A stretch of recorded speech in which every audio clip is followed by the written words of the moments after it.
다음 문제를 살펴보기 전에 최적화 문제에 대해서 조금 더 말씀을 드리겠습니다. 앞에 설명드릴 때 말씀드린 사항이지만 동적 프로그래밍으로 우리가 최적화 문제를 풀기 위해서는 최적의 원칙이 만족이 돼야 됩니다. 그럼 최적의 원칙이라는 건 뭐냐면은 어떤 문제에 대한 사례에 대한 최적해가 그 사례의 부분 사례에 최적해를 항상 포함하고 있으면 이 원칙이 적용되는 문제입니다. 즉, 우리가 살펴봤던 염기서열 문제도 그렇고요. 그리고 앞에서 봤던 최적의 이진 검색 트리 문제, 이런 문제들을 보면 다 최적의 해를 찾는 문제예요. 모든 해줄 중에 가장 옵티멀한 해, 그것이 뭐 가장 큰 값일 수도 있고 가장 작은 값일 수도 있고 뭔 거일 수 있는데, 그런 최적화 문제에서 최적의 원칙이 포함되면 동적 프로그래밍으로 해결할 수 있다라는 것은 염기서열 문제 같은 경우에는 또 그렇고 얘도 그렇고 지난 10장에서 살펴봤던 문제도 그렇습니다. 이 최적 이진 검색 트리의 경우에는 이것이 최적의 트리이면은 얘도 요들만의 요소로 구성된 최적의 트리라는 거예요. 얘도 그렇고요. 그것이 성립해야지만 우리가 최적화 문제로 해결할 수 있습니다. 염기서열 문제의 경우에는 요 마지막 두 개를 일치시키고 나면, 또는 요거랑 갭이랑 일치시켰을 때 그 나머지 그 다음에 남는 문제는 또 이것의 최적 문제라는 거예요. 이것이 성립하지 않으면 점화식을 통해서 우리가 버텀업으로 문제를 해결하는데 이게 성립이 안 되는 거예요. 작은 문제들을 해결해서 이들을 결합해 가지고 큰 문제를 해결하는데, 얘들이 최적이 있을 때 얘가 최적이 된다라는 보장이 있어야 이렇게 갈 수 있습니다. 그러면 이 최적의 원칙이 적용이 안 되는 최적 문제도 있냐? 있습니다. 보통 우리가 그 경로 관련된 문제에서는 최단 경로를 찾겠죠. 가장 짧은 경로를 찾는 거예요. 그러면 여기까지 여기에서 가장 짧은 경로가 있고 여기가 있으면 여기서 여기까지도 가장 짧은 경로가 되는 거예요. 일반적으로는. 뭐 뒤에 가면 좀 다른 것도 예시되겠지만, 여기서 여기까지가 최적해이면 또 여기서 여기까지가 최적해가 돼요. 그리고 이것이 최적해 보이는 건 모순에 의해서 증명할 수 있습니다. 왜냐하면 얘가 최적이 아니면 요 다른 애를 넣고 하면은 요 경로가 더 짧아지겠죠. 그래서 최단 경로는 그렇게 최적 원칙이 적용이 가능한 문제인데, 거꾸로 최장 경로 문제는 가장 긴 경로를 찾는 거예요. 이 문제는 최적 원칙이 적용이 안 됩니다. 여기서 1에서 4까지는 이렇게 가는 게 최장이에요. 그러면 거기에 포함되었던 경로에 있는 1에서 3은 요게 최장이냐? 아닙니다. 요 최장은 이렇게 가는 게 최장이에요. 1에서 3까지는 이렇게. 그러니까 이 부분해가, 우리가 찾은 그 해의 부분해가 그 소문제의 최적이 아니라는 거죠. 그렇게 되면 그런 문제들은 동적 프로그래밍으로 해결할 수 없다라는 겁니다. 우리가 해결하는 그 방법을 살펴보면 쉽게 이해할 수 있습니다. 똑같은 문제의 최적 문제들을 해결해서, 작은 문제지만 거기서의 최적값을 구하고 이들을 이용해서 더 큰 문제들을 버텀업 형태로 해결하는 것이 동적 프로그래밍이니까, 그런 방법으로는 최적의 원칙이 적용되는 최적화 문제만 풀 수 있다. 요거를 꼭 말씀드리고요. 그러면은 여기에 이제 최단 경로 문제가 나왔으니까 최단 경로 문제들을 조금 살펴봅시다. 우리가 이제 최단 경로는 그래프 관련된 문제겠죠. 그래서 한 노드에서 다른 노드로 가는 최단 경로를 찾는 거예요. 보통 내비게이션 같은 경우에 이제 이런 최단 경로를 찾아서 그 최단 경로를 우리한테 추천해 줘야 되겠죠. 그런데 만약에 이렇게 그래프들이 막 있을 때 여기 있는 가중치들이 있을 텐데 이 가중치들이 모두 같다. 그러면 BFS로 찾을 수 있습니다. 이 문제는 7장 그래프에서 살펴봤어요. 즉 가중치 그래프인데 모든 간선의 가중치가 같거나 아니면 가중치가 없다라고 하면 홉수가 즉 여기에 있는 경로를 구성하는 간선수가 그 간선수에 의해서 최단 경로가 결정되는데 이와 같은 문제는 그냥 BFS를 이용해서 찾으면 돼요. BFS는 레벨 단위로 접근하니까 그 레벨 자체가 경로의 길이가 되는 거죠.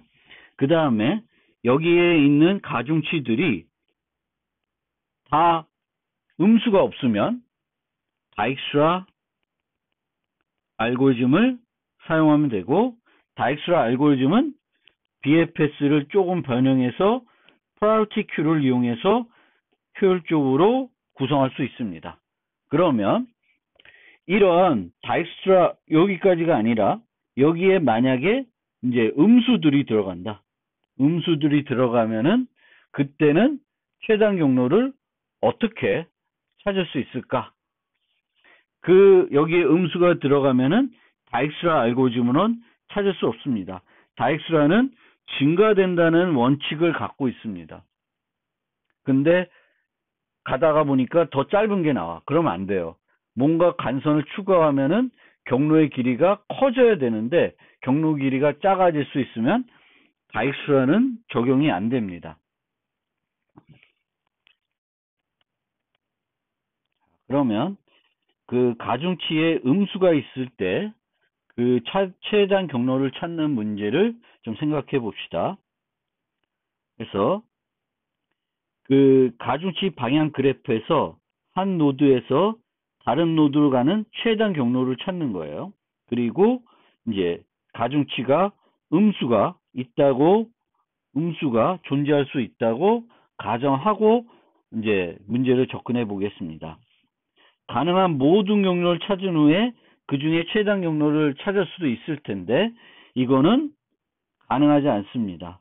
그래프가 조금만 커더라도 경로의 수가 너무 많아지기 때문에 가능한 접근 방법이 아닙니다. 완전 그래프의 경우 모든 노드들이 다 서로 연결된 경우를 우리가 가정해 놓고 생각을 해보면은 한 노드에서 다른 모든 노드를 지나는 경로만 총 n-2 팩토리얼 개가 존재합니다. 이거는 지수개보다도 더 많은 거예요. 근데 이렇게 한 번에 가는 거, 두 번에 가는 거, 뭐 여러 가지, 세 번에 가는 거, 여러 경로들이 존재하게 되는 거기 때문에 모든 경로를 살펴봐서는 해결할 수 없다. 그리고 아까 말씀드린 대로 가중치가 양수이면은 다익스트라 알고리즘을 적용할 수 있고 실제 필드에서 여러분들이 현장에서 어떤 직면하는 문제의 경우에는 대부분 여기에 해당될 수 있습니다. 그런데 음수 가중치가 존재하면은 이때는 플로이드 워셜 또는 벨만 포드 알고리즘을 적용하면 되겠습니다. 이들은 음의 가중치가 존재해도 답을 줍니다. 단 음의 주기가 없어야 돼요. 음의 주기가 없다는 것은 요 그래프를 보면 자 여기서 가면 이렇게 가면 다시 이렇게 돌아와요. 그럼 요거는 주기가 있습니다. V에 출발해서 W로 가서 X로 오는 거예요. 그러면 V까지의 경로는 여기 이렇게 하면 10이죠. 근데 한 바퀴를 돌면 마이너스 4, 마이너스 9, 7이니까 마이너스 2가 돼요. 그럼 한 바퀴를 돌면 경로의 길이는 8이 돼요. 한 번 더 돌면 6이 돼요. 끝이 없죠. 계속 돌 수 있으면 무한적으로 계속 경로가 경로 길이의 경로값이 계속적으로 줄어들게 됩니다. 따라서 이와 같은 경우에 알고리즘을 적용하면 종료가 안 돼요. 계속 반복되는 거죠. 찾으면 또 찾고 또 찾고 계속 더 짧은 경로들을 찾을 수 있습니다. 따라서 음의 주기가 없어야 합니다. 음의 주기가 있으면은 어떤 알고리즘든 간에 중단이 안 되는 거예요. 그래서 음의 주기가 없는 그런 그래프에 대해서는 플로이드 워셜 또 벨만 포드 두 가지 알고리즘이 있습니다. 그 둘 다 결국은 DP 동적 프로그래밍을 이용한 해결책들입니다. 그러면 문제를 정확하게 정의하고 이제 넘어가 보겠습니다. 가중치 방향 그래프가 주어지고요. 출발 노드가 주어집니다. 가중치 2에 대한 제한은 없습니다. 실수도 된다. 음수도 되고 다 문제는 없습니다. 물론 뒤에 가면 어떤 해결책들은 이들이 정수일 때만 적용이 가능한 해결책도 있습니다. 그 다음에 원하는 출력은 모든 V에 대해서 S에서 V까지 최단 경로를 출력해 주는 거예요. 출력은 얘를 출력해 주거나 만약 그래프에 음의 주기가 있으면 이걸 출력하지 않아도 되고 음의 주기가 있다고 하고 포기해도 되는 거예요. 그러니까 알고리즘은 두 가지 형태로 결과를 내주면 돼요.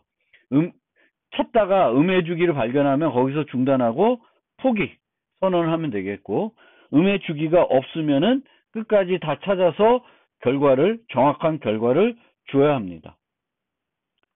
그래서 아까도 말씀드렸듯이 음의 주기를 허용하면 최단 경로를 구할 수 없습니다. 알고리즘이 종료하지 않아요. 음의 주기를 포함하지 않는 경로만 고려하는 것은 더 어려운 문제예요. 그것들만 추려내서 살펴보는 건 더 어려운 문제입니다. 그래서 이런 선택을 하게 되는 거예요. 그러면 어떻게 하냐? 방법은 어떻게 하냐면 경로의 길이가 최대 n-1인 것까지만 고려하는 거예요. 왜냐? 경로의 길이가 n-1보다 커진다는 건 이게 경로인데요. n-1개면 예를 들면 노드가 5개가 있어요. 그러면 경로의 길이가 4개면은 여기 4개면 노드가 5개가 되는 거예요. 그러면 여기 있는 노드가 다 나타나는 거예요. 그런데 만약에 경로의 길이가 하나, 둘, 셋, 넷, 다, 7개다. 그러면 이거는 노드가 거기에 6개가 등장했다는 거예요. 근데 5개밖에는 없어. 그러면은 중복이 있는 거죠. 똑같은 노드가 2번 등장을 하는 거예요. 그러면 이렇게 주기가 있는 경로가 있으면 항상 이 주기를 제거할 수 있고 제거해서 주기가 없는 경로를 따질 수 있습니다. 그리고 이 주기를 제거하면 더 짧은 경로를 확보할 수 있습니다. 자, 이렇게 있어요. 그러면 얘가 가져온 음의 주기는 없다는 거예요. 이게 음의 주기가 없다는 것은 A, B, C가 있으면 A 더하기 B 더하기 C는 양수라는 거예요. 그러면 이 경로는 이렇게 된 경로일 수 있고, 그래도 n-보다는 작겠죠? 이렇게 갈 수도 있습니다. 그러면 둘 중에 하나는 더 작을 거예요. 왜냐하면 A 더하기 B와 C가 있을 때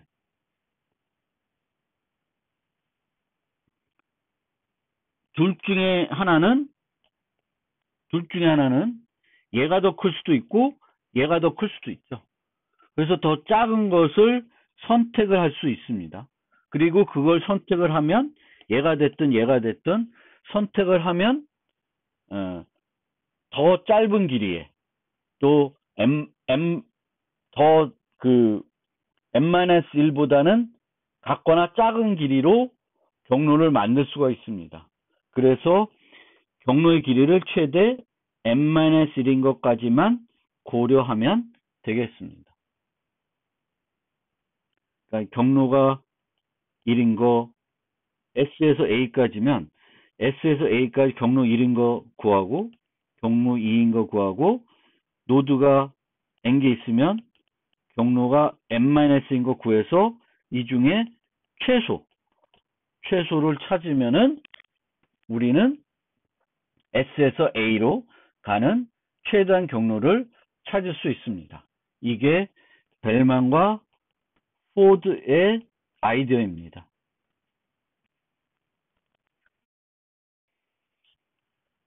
벨만과 포드 알고리즘은 이 둘이 같이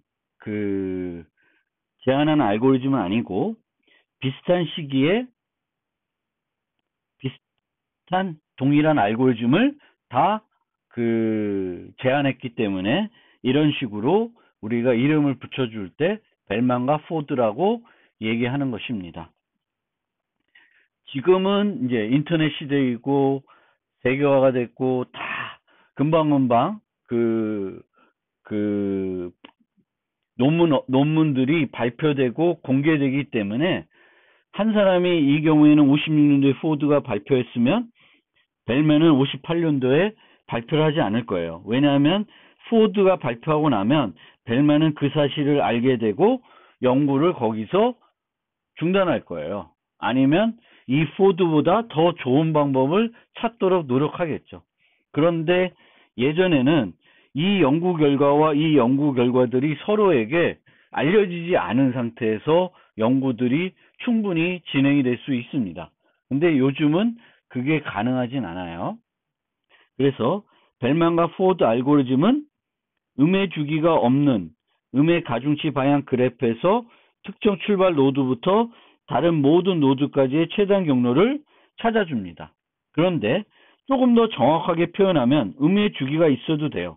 그래서 알고리즘 집어넣으면 출력을 아까 말씀드린 것처럼 요 둘 중에 하나를 출력해 주는 거예요. 음의 주기가 있으면 포기하고 음의 주기가 없으면 OK를 최단 경로들을 다 찾아주는 겁니다. 그래서 요걸 먼저 볼 거고 플로이드하고 워셜은 마찬가지로 얘는 플로이드라는 사람도 발표했고 로이라는 사람도 발표했고 워셜이라는 사람도 발표했어요. 근데 제일 먼저 발표한 로이는 이름에 잘 등장은 안 하는 또 아이러니는 있습니다. 그래서 이 두 사람도 서로 별개로 알고리즘을 발견해서 논문으로 발표를 했는데 요 두 사람의 이름만 가지고 보통 얘기하고 많은 경우에는 그냥 플로이드 알고리즘이라고 얘기합니다. 이 플로이드 알고리즘은 벨만과 포드와 달리 벨만과 포드는 출발 노드가 있습니다. 근데 플로이드는 출발 노드가 없고 모든 쌍간의 최단 경로를 한꺼번에 찾아줍니다. 시간 복잡도는 n3승입니다. 그리고 나중에 설명드리겠지만 벨만 포드는 5의 m의 n승이에요. 그러면은 이 자체가 거의 n3승 알고리즘이라고 보시면 돼요. m은 n제곱 정도니까. 그러면 이 n3승에다가 다시 얘를 n번 수행해야 이 결과를 얻을 수 있으니까 얘가 더 효과적이라는 건 우리는 그런 식으로 충분히 이해할 수 있습니다. 그럼 먼저 이 알고리즘을 살펴보겠습니다. 말씀해 드렸듯이 동적 프로그램을 이용해서 최적화 문제를 풀기 위해서는 이 최적화 문제가 최적의 원칙을 만족해야 된다고 말씀드렸습니다. 그러면 S에서 V까지의 최단 경로가 P라고 가정을 해봅시다.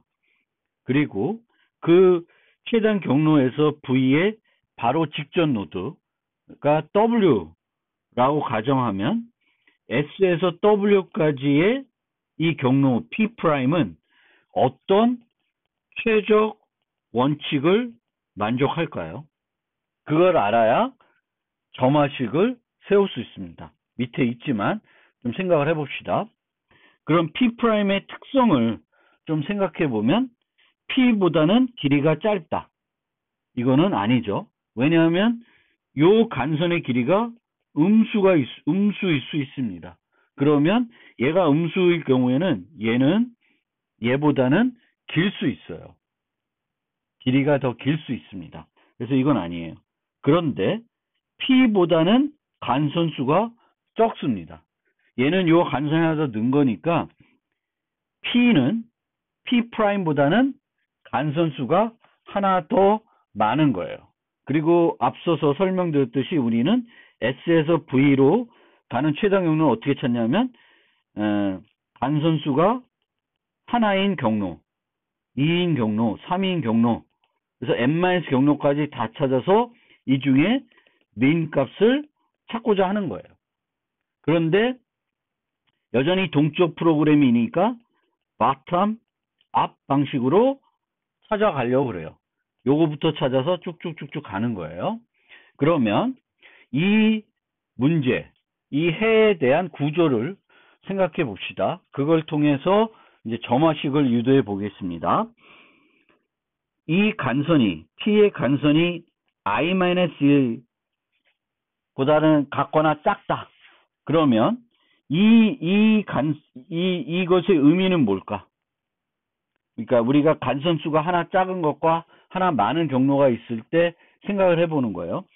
우리가 찾은 이 간선은 1일 때, 2일 때, 3일 때 이렇게 찾기 때문에 여기까지 찾았다. 그러면 여기 순간에 왔을 때의 이 P, 이 최단 경로는 뭘 의미하냐면은 경로가 4일 때, 경로를 4개를 간선으로 구성했을 때 문제에서의 최적해라는 거예요. 그러니까 여기까지에서의 최적해라는 겁니다. 즉 간선이 하나 더 추가가 되면 플러스 1이 되면 얘가 더 이상 최단 경로가 아닐 수는 있습니다. 그런데 여기까지에서는 이 P가 최단 경로라는 거예요. I-1개만 썼을 경우에는. I-1개나 I-1개 이하로 썼을 경우에는 얘가 최선이다. 그러면 하나를 더 쓸 때는 어떻게 되냐? 하나를 더 써서 더 쓸 수 있다고 생각을 하면 간선 하나를 더 쓸 수 있으면은 이 간선을 하나를 더 추가했다고 해서 경로가 그 최단 경로가 개선이 안 될 수도 있습니다. 그것이 요거고요. 개선이 될 수 있죠. 개선이 된다는 것은 뭘 의미하냐면 WV가 P의 최종 간선이면 마지막 요 형태예요. 그러면 P'은 S에서 W 가는 P의 부분 경로가 되겠고 P'은 간선 I-1개로 구성된 S에서 W 가는 최단 경로예요. I-1개나 그 이하계로 구성된 S에서 W 가는 최단 경로가 됩니다. 따라서 점화식은 이렇게 되는 거예요.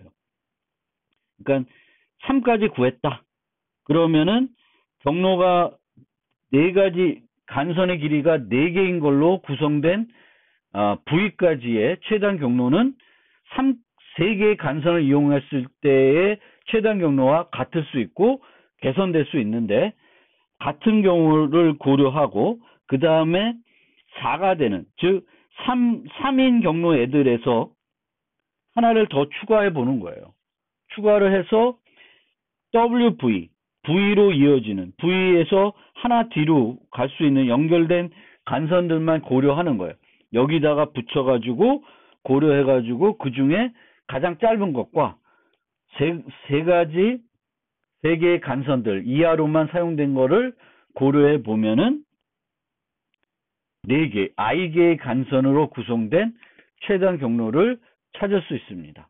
그래서 이 식을 이용해서 bottom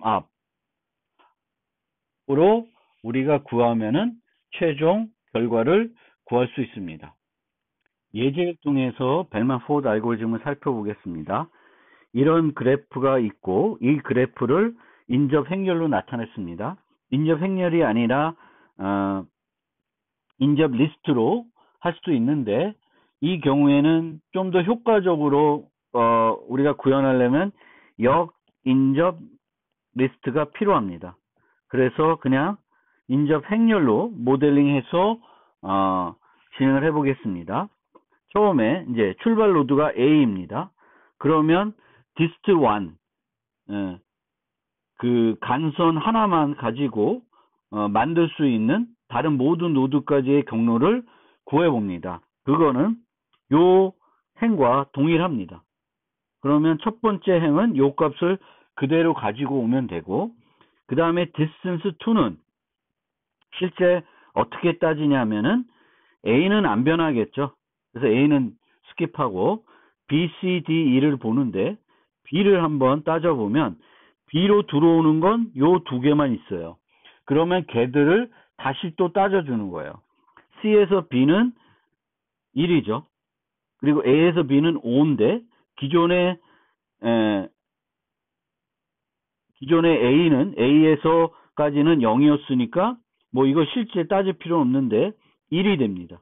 그럼 두 개를 따졌을 때 하나는 5고 하나는 1이고 그러면은 기존에 5가 돼 있는데 얘보다 짧으니까 1로 바꿔주는 거예요.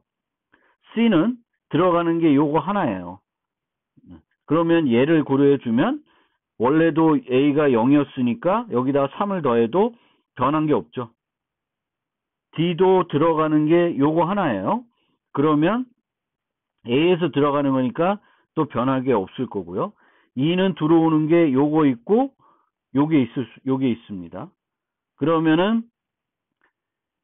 D에다가 3을 더하면 1이 되겠 거고 그리고 C에다가 마이너스 1을 더하면 2가 됩니다. 그럼 얘가 더 짧으니까 1이 돼요.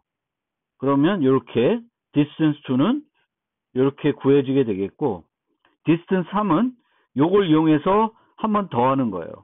B에 대해서는 또 들어오는 게 요 두 개니까 C가 3이 됐으니까 마이너스 2면 1이고 A는 0이니까 5면 5니까 여전히 또 1이에요. 변한 게 없어요.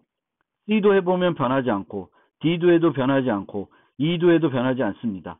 그러면 원래 하나 둘 셋 넷 다섯 개가 있으니까 디스턴스 4까지 계산해야 되는데 계산을 안 해도 됩니다. 기존에 계산된 것과 새로 계산된 게 변하지 않으면은 그 다음에도 변하지 않아요. 그래서 중간에 중단할 수 있습니다. 그러면 이 알고리즘의 시간 복잡도가 OMN이라고 했는데 왜 OMN인지를 잠깐 살펴보겠습니다. 우리는 dist1, dist2에서 n-1 길이의 경로들을 간선이 구성된 경로들을 다 찾아야 됩니다. 즉 n-1 비용이 드는 거죠. 이 테이블들을 다 계산하는데 그리고 이 한 테이블에 있는 이 값들을 계산하는데 걸리는 비용은 어떻게 보면 이 한 노드당 나머지 것들을 찾으니까 n제곱이라고 생각할 수 있고 그럼 총 n3승이라고 생각할 수 있는데 실제로는 우리가 이 테이블을 만들 때 아까 그림에서도 설명한 것처럼 간선 수만큼만 요 노드로 진입하는 요 간선들만 고려하면 돼요. 나머지 것들, 이 99라고 되어 있는 것들을 이런 식으로 다 고려할 필요가 없습니다.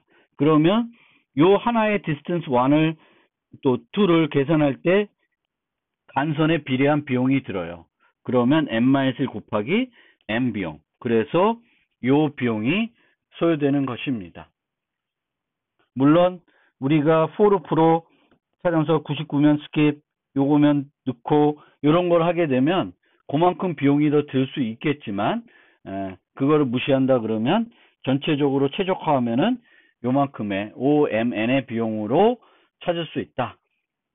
그러면 이제 이 M이 간선수가 그렇게 밀집 그래프가 아니면은 N3승보다는 좀 더 작은 비용으로 모든 경로들을 찾을 수 있고 또 심지어 끝까지 안 갈 수도 있어요.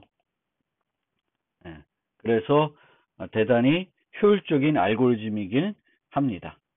그러면 이 경우에 그 음의 주기가 있는 경우는 어떻게 되냐? 계속 구하는 거예요. 디스턴스 4를 구한 다음에 디스턴스 5를 구해요. 근데 디스턴스 5를 구했더니 4에 구했던 것보다 줄어들었습니다. 그러면은 이거는 음의 주기가 존재합니다. 그러니까 원래는 음의 주기가 없으면 4보다는 더 긴 경로보다는 더 작은 경로들을 만들 수가 있습니다. 그러니까 디스턴스 5가 되면 그 5보다는 작은 길이에 더 짧은 거를 만들 수 있는데 더 짧은 거가 나왔다는 것은 음의 주기가 있다는 것을 의미합니다. 그래서 벨만 포워드의 경우에는 같은 게 나오면 중단하는데 안 나오면 계속 가요. 그리고 마지막까지 구했으면 한 번 더 구합니다. 한 번 더 구해서 이 값과 이 값을 비교합니다. 음의 주기 없으면 이 두 개가 같아야 되고 음의 주기가 있으면은 더 줄어들게 됩니다. 줄어든 것이 하나라도 있으면은 음의 주기가 있다고 하고 포기 선언을 하면 되겠습니다. 자, 이제 플로이드 워셜 최단 경로 알고리즘을 살펴보겠습니다. 벨만 포워드 알고리즘의 차이점은 모든 쌍간의 최단 경로를 구해줍니다. 간선수가 소문제 기준이 아니라 경로를 구성하는 노드가 소문제의 기준이 됩니다. 그러니까 기준이 바뀌었어요. 벨만 포워드는 경로의 간선 수가 1인 거, 간선 수가 2인 거, 3인 거, n-1인 거를 찾아서 이 중에 제일 작은 걸 찾았는데 플로이드 워셜은 그 기준이 아니라 이 간선을 구성하는 노드 수를 얘기합니다. 여기서 여기까지 가는데 어떤 노드들을 이용해서 갔느냐 그걸 기준으로 문제를 나누게 됩니다. 그래서 이런 식으로 정의를 해요. 그래서 DKIJ는 I에서 J까지의 경로인데 1부터 K까지의 중간 노드만 사용하는 주기가 없는 최단 경로가 되겠습니다.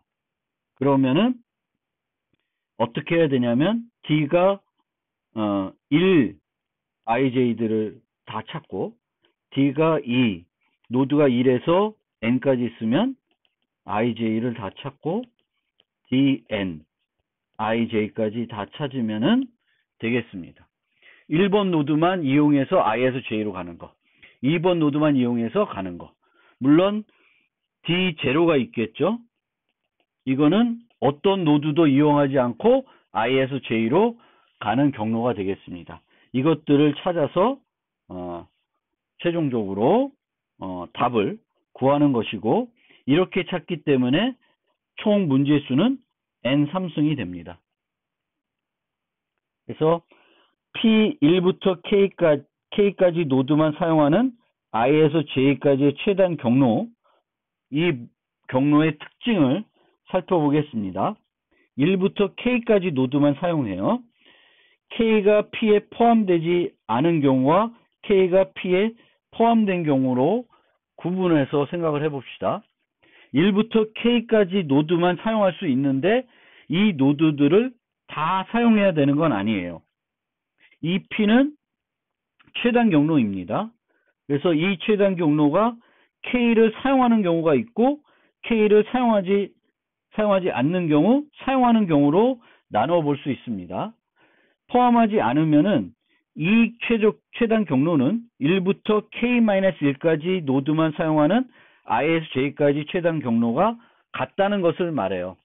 K를 더 쓰게 해줘도 의미가 없는 거죠. 이미 더 짧은 게 있으니까. 그런 게 되는 거고, K가 P에 포함된 경우는 이 문제를 두 가지 소문제로 나눌 수 있습니다. I에서 K까지의 최단 경로 P1과 K에서 J까지의 최단 경로 P2를 나눌 수 있고, 이 나눴을 때 이 P1과 P2는 이제 최적 문제를 만족하는 거죠. 이 P1은 1부터 K까지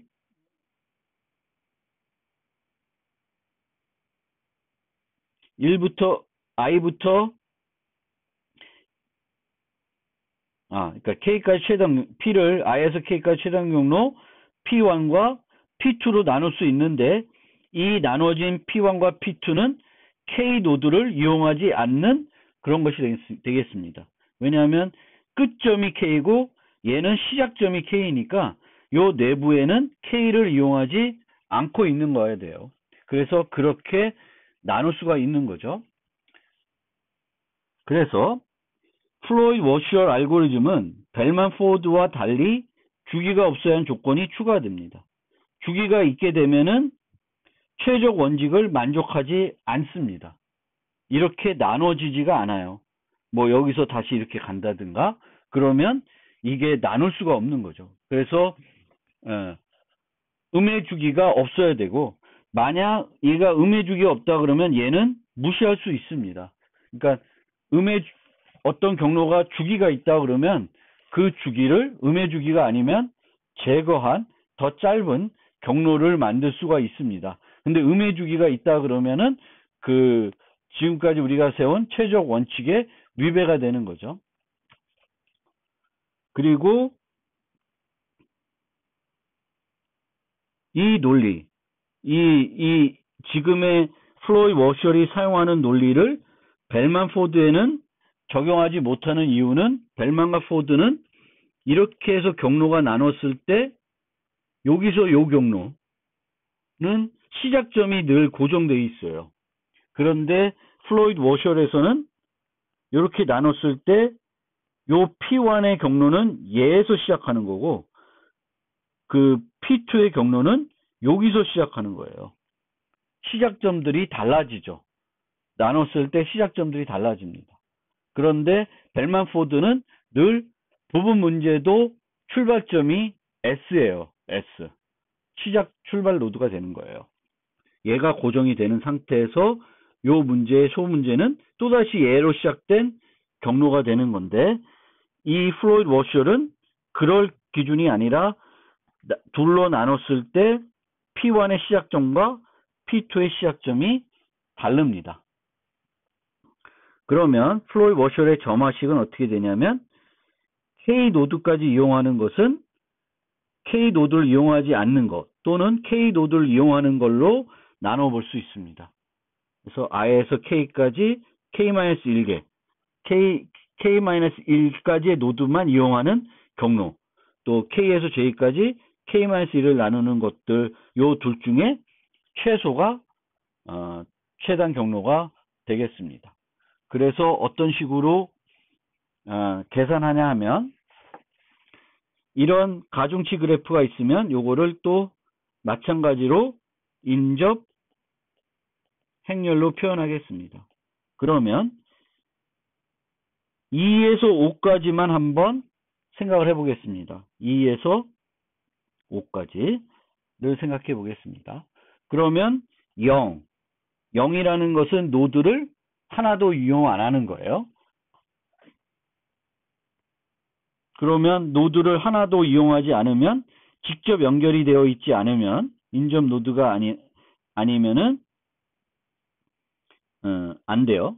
그래서 무한대가 되겠고, 그 다음에 1번 노드만 이용하는 거예요. 1번 노드. 그러면 여기가 있죠. 그래서 1번 노드만 이용하는 것은 기존에 찾은 게 무한대니까 무한대 또는 0, 노드를 하나도 이용하지 않고 2에서 1로 가는 거, 1에서 5로 가는 거예요. 2에서 1로 가는 건 9고 1에서 5로 가는 건 5예요. 그러면 14가 되겠죠. 그러면 D1, E5는 14가 됩니다. 그 다음에 1, 2를 이용할 수 있습니다. 1, 2를 이용하는 것은 기존에 1을 이용하는 게 14였으니까 이제 2까지 이용해 봅시다. 그러면은 D1에 22, D1에 25를 계산해야 되는데 2에서 2로 가는데 2를 이용하는 거예요. 이용하지 않아도 되겠죠? 그럼 요거는 0이 될 거고 2를 이용해서 2에서 5로 가는 건 아까 구한 똑같은 거니까 14가 돼요. 그래서 얘도 14예요. 그리고 이런 식으로 쭉쭉 진행이 됩니다. 근데 이렇게 보는 것보다 전체적으로 보는 것이 더 이해하기가 쉽습니다. 그래서 D0, 즉 중간의 노드들을 하나도 이용하지 않는 것은 이것과 동일합니다. 그러니까 우리가 사용한 인접 행렬을 그대로 디스턴스 행렬로 만들면 돼요. 그 다음에 얘를 이용해서 D1을 계산하고 얘를 이용해서 D2를 계산하고 D2를 이용해서 D3, D4 그리고 D5까지 계산하면은 여기서 1에서 2는 최단이 1이고 2에서 4는 2가 되겠고 3에서 5는 7이 되는 거예요. 그런데 우리가 요 D3에서 D4로 가는 걸 한번 봅시다. 그러면 이 D3에서는 그 다음에 4노드, 노드 4를 추가로 사용할 수 있게 되는 거죠. 여기까지는 노드를 1, 2, 3노드만 쓸 수 있었어요. 근데 이제는 4노드를 쓸 수 있습니다. 4노드를 쓰게 되면 기존의 4들은 변할 수가 없어요. 그대로가 가요. 그래서 얘는 그대로 그 다음 노드로 가요. 그러면 3의 경우에 요 값은 또 여기에 그대로 와 있습니다. 변하지 않는 거죠. 3은 변하지 않는다는 거예요. 그러면 요것들을 이용해서 얘를 계산하게 됩니다. 자, 보시면 여기서 1, 3은 얘나 아니면 1, 4, 4, 3 요 값이죠. 요 두 개 더하면 3이니까 더 작아져요. 그리고 1, 5를 살펴보면 얘와 1, 4는 1이고 4, 5는 3이에요.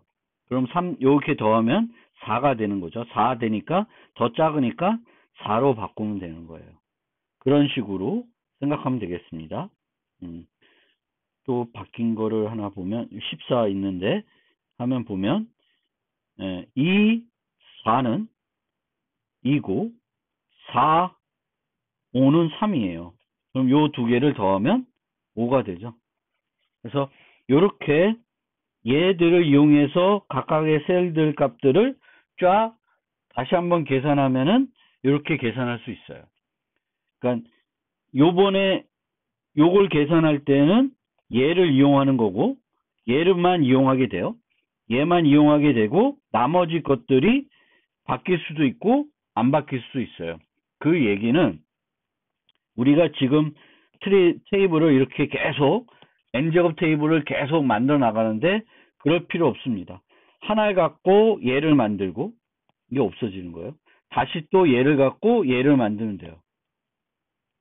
그래서 n by n 행렬 하나만 있으면 최종적으로 얘를 계산해낼 수 있습니다. 그래서 n 제곱 공간만 필요하지 n 3승계의 공간이 필요한 건 아니다. 그래서 알고리즘을 보면 이렇게 계속 갱신하면 되겠고 갱신을 한 다음에 최종적으로 i를 보고 이 i가 음수이면 그 음의 주기가 존재하는 것입니다. 그러니까 중간에 끝나는 게 아니라 요 결과에 요걸 보는데 마이너스 값이 있으면 0이 아니라 마이너스 값이 존재하게 되면 그 주기가 존재하는 거가 됩니다. 그래서 기본적으로 이 알고리즘 보면 되게 심플하죠. 그래서 n 3승이 됩니다. 그리고 이렇게 구한 다음에는 요 테이블을 이용해서 돌아가면 얘를 어떻게 구했지? 보면 돼요. 그래서 이 1, 5가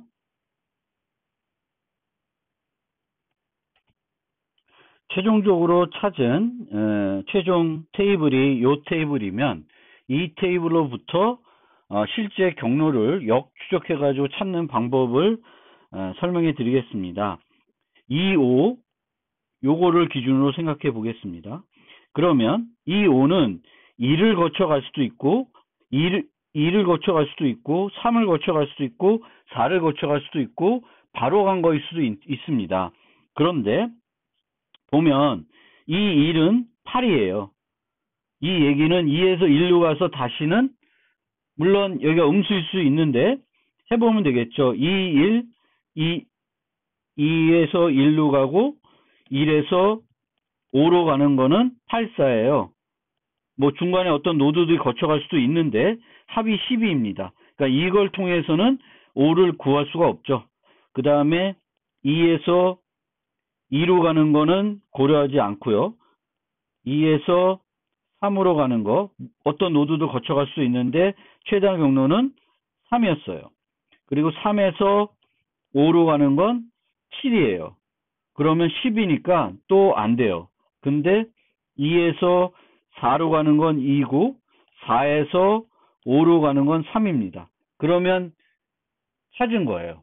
5가 맞았으니까 지금은 2부터 5는 중간에 4가 들어간다.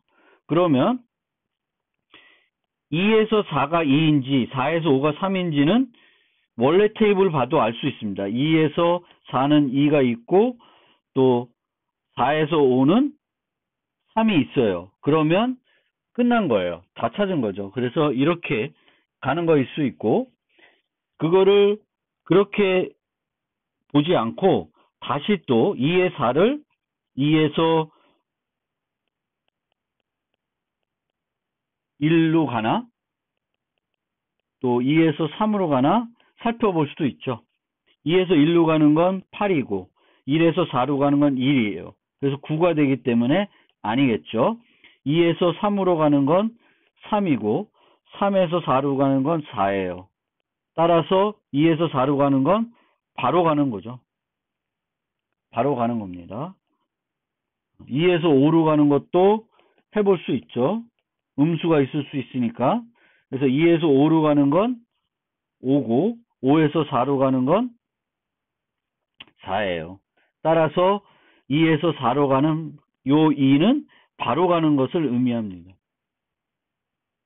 그렇게 찾아서 이제 최종적으로 찾아갈 수도 있고 요 찾아가는 과정을 좀 더 효과적으로 하기 위해서 공간을 더 사용하면 이런 식으로 중간 노드를 어떤 걸 썼는지를 여기다가 기록하는 거예요.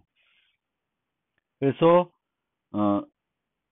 1에서 3은 4를 중간 노드 쓰고 있고 1에서 4는 2를 거쳐 갔다. 그러니까 1에서 바로 간 거죠. 이게 1이 이상하네. 테이블이 약간 1에서 4 바로 가니까 이게 0이겠네요. 그렇죠? 0이 돼야 되는데 잘못 그래프가 여기는 0이고 5에서 4 5에서 4는 이렇게 되니까 1이 맞고 그리고 5에서 2는 요거죠. 4 5에서 2 4니까 예 맞습니다. 요게 잘못됐네요. 예. 혹시 또 표에 잘못된 거 있으면 말씀해 주세요.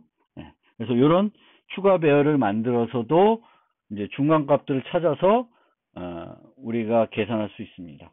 지금 약간 혼동할 수 있는 게 요 그래프에서는 다 양의 수만 주어져 있습니다.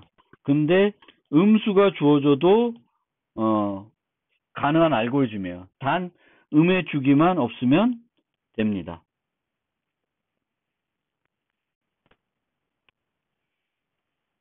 이번 노트의 마지막으로 살펴볼 문제입니다. 웹판원 문제입니다. 웹판원 문제는 영일 랩셋과처럼 매우 유명한, 컴퓨터공학에서 매우 유명한 문제이고요.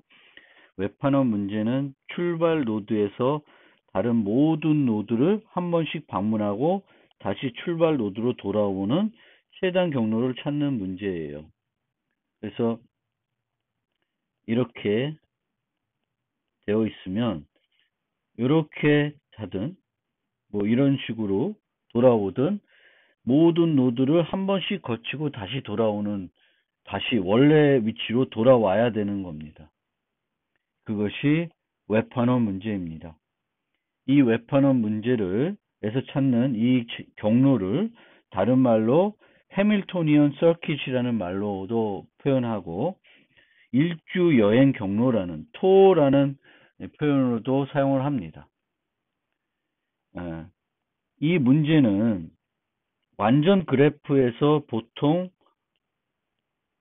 논의를 합니다. 즉 모든 노드들이 서로 이웃 노드가 되는 거예요. 우리가 우리나라 도시들을 살펴보는데 우리나라의 주요 도시들을 이제 방문해서 원래 자기가 살고 있는 도시로 돌아와야 된다. 그러면 이 도시에서 다른 도시로 어느 도시든지 갈 수가 있습니다. 그래서 어떤 방법, 어디로 먼저 가는지는 다 다 해봐야 되는데, 이럴 경우에는 팩토리얼계의 존재가 합니다. 그러니까 여기서 그 다음 노드 하나, n개 중에 하나를 선택하고, 그 다음 n-1개 선택하고, 등등등등을 선택할 수 있는 거예요. 그러다 보면, 총 존재하는 경로의 수는 n 팩토리얼 정도게, 실제로 n-1개 정도가, n-2개인가? 존재하겠죠. n-1개 팩토리얼계가 존재합니다. 완전 그래프에서는. 그러면 모든 가능한 경로들을 다 찾아가지고 그 중에 최적을 찾으려면은 이거는 전수조사로는 가능하지 않다라는 걸 알 수 있습니다. 그러면 동적 프로그램을 이용해서 접근해 볼 수 있는데, 먼저 이 동적 프로그래밍으로 최적화 문제를 해결하기 위해서는 최적의 원칙이 적용이 돼야 돼요. 그래서 최적화 문제인가라기보다는 최적화 문제는 맞죠.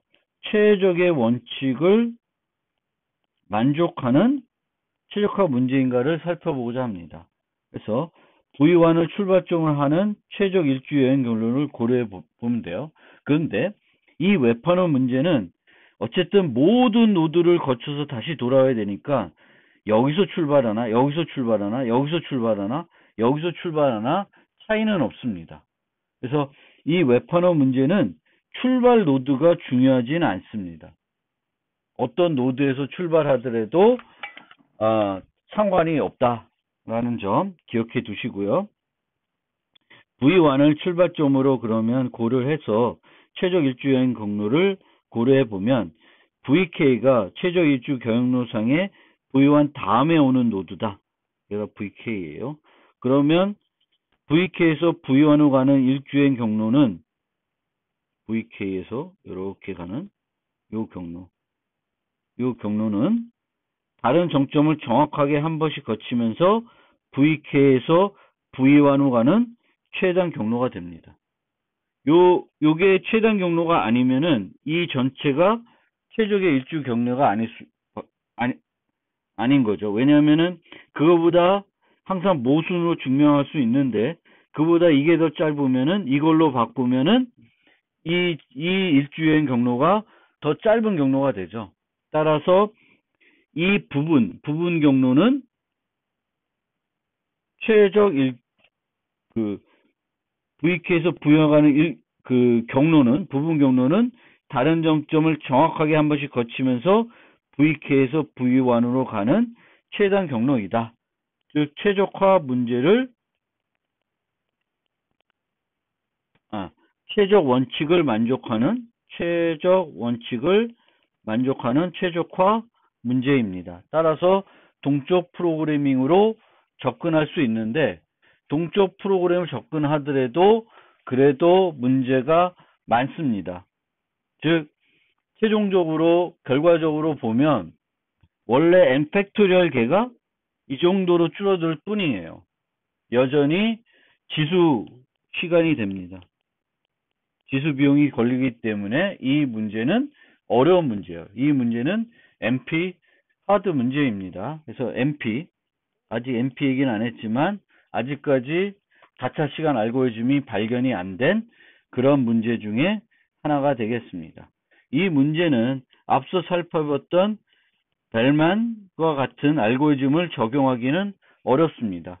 벨만은 최단 경로를 찾아주는데 이 최단 경로는 모든 노드를 포함해야 된다는 조건이 없습니다.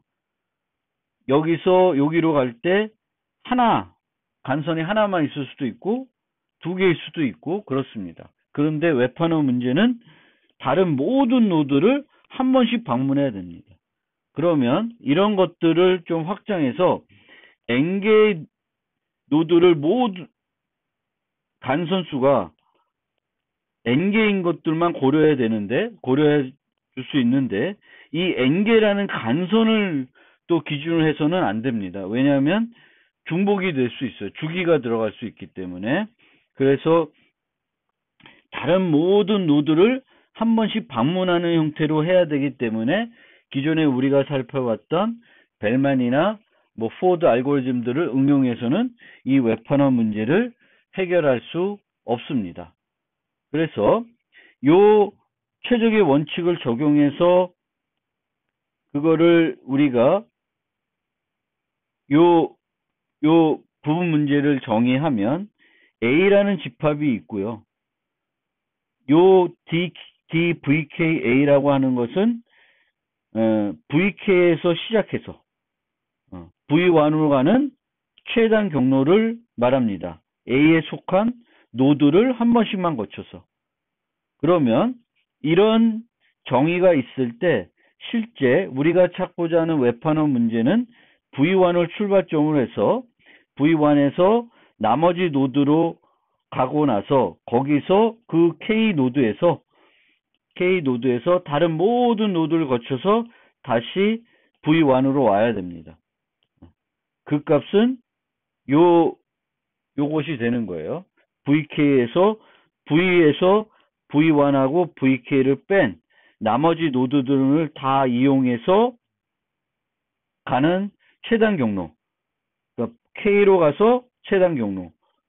V2로 가서 최단 경로. V3로 가서 다시 최단 경로.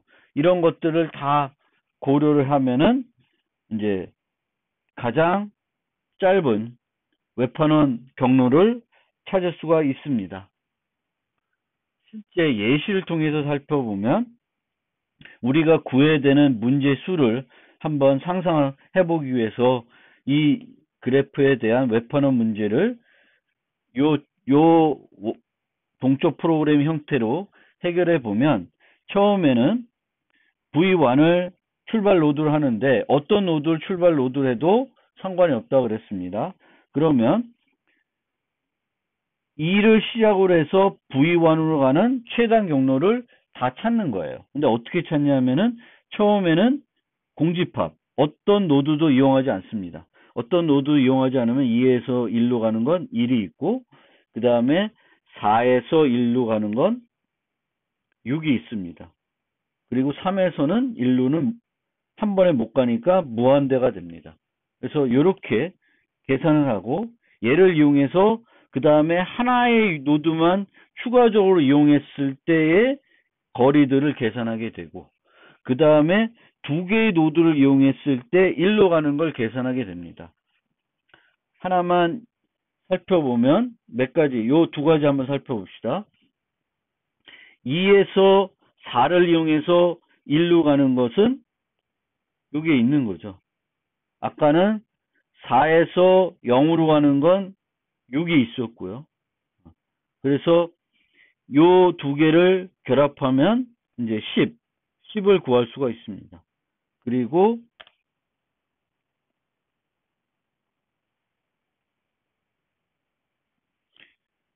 요 경우에는 보면 그 공식은 요 집합에 있는 걸 이용해 가지고 얘가 여러 개 있으면 여러 개를 따져봐야 돼서 그 중에 민값을 취해야 되는데 2에서 4로 가고 4에서 1로 가는 거, 2에서 4로 가고 4에서 1로 가는 거, 그래서 10 이런 식으로 계산을 하게 되면 요걸 바탕으로 2에 대해서 3, 4, 3에 대해서 2, 4, 4에 대해서 2, 3 두 개의 노드를 이용해서 1로 가는 거예요. 1로 가는 것을 계산해야 되는데 얘네들을 계산하려면 요것들을 또 여기서 활용하게 됩니다.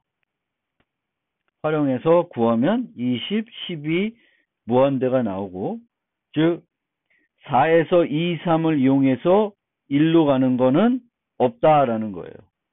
4에서 2, 3을 이용해서 1로 가는 거. 3, 2로도 안 되죠. 그래서 무한대가 되겠고, 그러면은 요걸 이용해서 1에서 2, 3, 4를 거쳐서 다시 1로 오는 걸 구할 수가 있습니다. 21이 됐는데 그렇게 구할 수가 있습니다. 그래서 이런 식으로 각 노드에서 1로 가는 V1을 출발 노드 했을 때 1로 가는 걸 노드를 하나도 이용하지 않고 하나씩만 이용해서 가는 걸 구하고, 두 개씩 이용한 걸 구하고, 세 개씩 이용한 걸 구하는 겁니다. 그런데 요걸 구할 때는 요 두 개씩 이용한 걸 이용할 것이고, 두 개씩 이용한 거는 하나씩은 연계를 이용하는 형태가 되겠습니다. 그러면 이렇게 bottom, up 형태대로 차근차근 구해야 되는데, 여기서 구하는 그 문제의 수를 보면 공집합 3, 4, 2, 3, 4, 2, 4, 2, 3, 2, 3, 4 이렇게 돼요. 즉 1, 2, 3, 4가 있을 때 출발 노드 예를 제하면 2, 3, 4가 있고 얘의 모든 가능한 부분 집합이 이렇게 되는 거예요. 그럼 이 부분 집합의 개수는 2에 여기가 3이면 8개가 존재를 해요. 그래서 2의 n-1개의 부분 집합에 대해서 예를 해봐야 되는데, 실제로는 밑으로 갈수록 한 부분 집합에 대해서 처리해야 되는 것들은 많아집니다. 그래서 비용은 그만큼 증가해야 되겠고, 이거를 실제 구현하기 위해서는 이런 식으로 알고리즘을 만들 수 있는데, 이 모든 집합의 개수들을 색인화하고 만들어서 실제 계산하는 게 그렇게 간단하지 않습니다. 그래서 2, 3, 4라는 집합이 있으면 공집합 2, 3, 4, 2, 3, 2, 4, 3, 4, 2, 3, 4라는 집합에 대해서 반복을 해줘야 돼요. 근데 어떻게 반복하냐면 크기가 0인 거, 그 다음에 크기가 1인 거, 크기가 2인 거 가지고 반복을 해요. 그리고 마지막 이렇게 반복을 합니다. 그래서 여기에 소속이 되지 않은 4, 3, 2에 대해서 요거를 구하게 되는 거예요. 그 다음에 이제 1로 갖고 구해야 되고, 2에 대해서는 3과 4에 대해서 요걸 구하고, 2와 3에 대해서 3을 구하고, 4에 대해서 3을 구하고, 2와 3에 대해서 4를 이용해서 구해야 됩니다. 이 자체를 코딩하는 게 그렇게 간단하지 않습니다. 제가 요거에 대해서는 제가 만든 걸 한번 샘플을 올려드릴 테니까 분석을 한번 해보시기 바라겠고요. 여전히 이렇게 동적 프로그램 접근하더라도 요 전수조사보다는 상당히 개선을 했지만 여전히 큰 수에 대해서는 이 방법을 가지고는 해결할 수가 없습니다. 이걸로 이번 노트에 대한 설명을 마무리하겠습니다.